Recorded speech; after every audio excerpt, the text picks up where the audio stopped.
Hello, welcome to Simple Answers. In this video, I will be showing you how to set sales price for product variants on Shopify.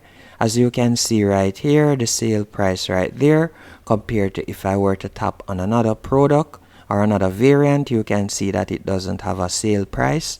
Now to do this, all you have to do is simply go into your Shopify admin page. And from here, you are going to select products in the top left hand corner.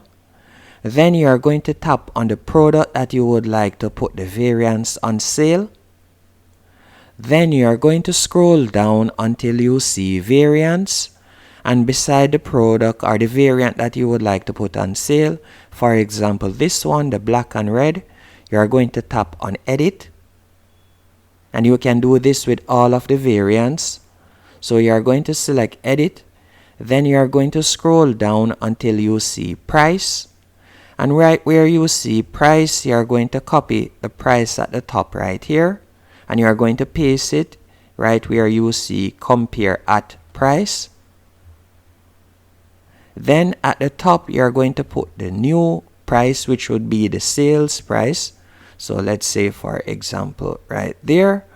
Then you are going to tap on save in the top right hand corner.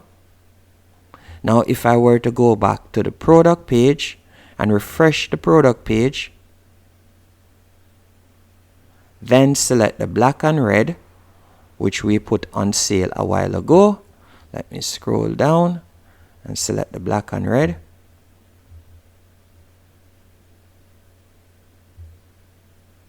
As you can see right there, there is the sale price. Hope you found this video helpful and informative. If you did, be sure to hit the like button and subscribe, and thank you for watching.